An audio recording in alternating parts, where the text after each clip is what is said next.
Hi, Thyda. Can you introduce yourself quickly? Well, hello, my name is Thyda. I'm the creative director for InspireClarity.biz as well as artfirsttheda.com. Today, we are quite interested to learn a little bit more about your background, where you come from. Right, I'm actually Cambodian Australian, and I was born in the year 2 during the Khmer Rouge regime. Now, if you want to look back in the history, just maybe do some research about Pol Pot or the Khmer Rouge regime.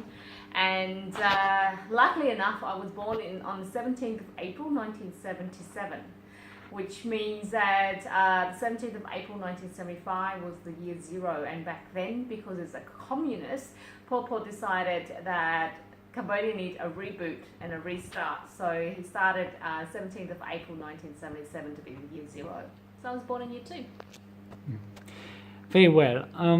Not every one of us know a lot about the Khmer Rouge regime.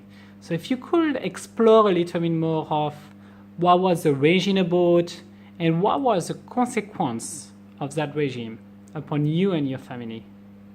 Okay, the Khmer Rouge regime is one that serves to be still now extremely traumatic to everyone that survived that regime.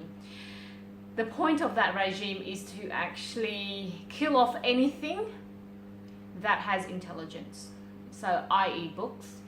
If you wore glasses, you would actually be assassinated. If you were even have a license to drive, you'd be assassinated. You ever had a car, you'd be assassinated. You ever had a restaurant, you'd be assassinated. If you're a teacher, you'd be assassinated.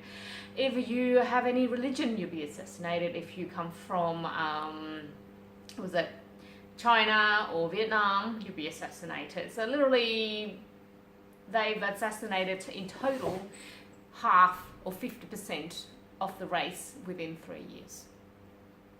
And the impact, the result from that, I believe, is there's so many Cambodians out there that have survived the war, especially me, who was born in year 2. I was a very rare survivor of that regime because I was born in a very depressive state where we do not have hospitals or doctors or nurse because they've all been dead. So, yeah. All right, you were very young at the time, as you were just born. I'm sure that you have a story from your mother about what it was like to live over there, because your mother survived, obviously. Yeah. So, can you explore that a little bit? Okay, well, my mother, during that period, the reason I was born, which I carried a lot of burden with me for a very, very long time, was the fact that my mum was paired off with my father. So during that time, the only reason they kept you alive is to breed. Seriously, you were a caged animal without any fences. So when they see that you're still in the childbearing years, they will just go, you, and you, come together, make babies. If you don't make babies, you don't get married, they will just assassinate you because you're useless. There's no need for you to be around. And what happened then is once the child is born and past the age of not needing your mother's breast milk, and around the age of 4 or 5, they will take the child away and you'll never see them again. That was that was the point. That's what they wanted to do because they wanted to actually manipulate it. They wanted to manipulate who you are, your child, into actually becoming spies. And so they end up coming back and reporting against their parents, and the parents will actually be asked to leave at 5 o'clock in the morning and never return. So most people that did get assassinated never actually got shot as such. They just hit in the head and buried in a shallow grave or mass grave. Like one of my older sisters, she actually got murdered with a plastic bag over her head, which is very traumatic for my mother to know and to hear, because she has not seen her child for 2 years since they've taken her. So any children over and above the age of 4 or 5, you never see your child again at that time. Okay. And what happened to you afterwards? I guess now you are in Australia. It should have been a path for you to come here? Yeah. At the age when I turned about 2.5 years of age, my younger sister passed away due to a very quick illness, and I truly believe that she died from meningococcus because in the evening, at around 8 o'clock, she got really, really hot. My mum described, and then by 8 o'clock a.m. the next day, she was stone cold. So,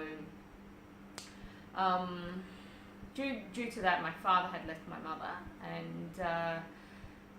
and my mother didn't know that she was pregnant, 3 months pregnant by then, and she's actually walked across from Cambodia to Thailand in the jungle where you could turn one way and there'll be landmines.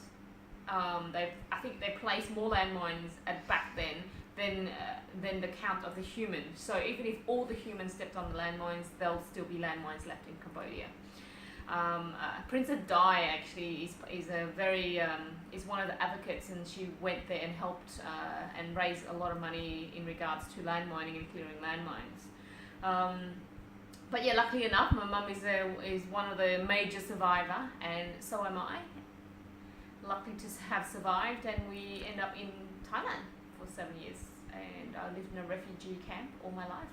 There's no refrigerator or air conditioning, and there's no showers, but we did have bucket bath.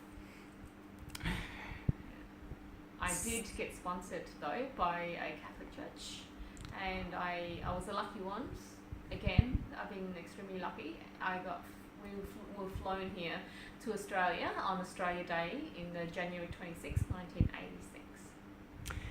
Thank you very much, Thyda, for all that very intimate reporting. Thank you.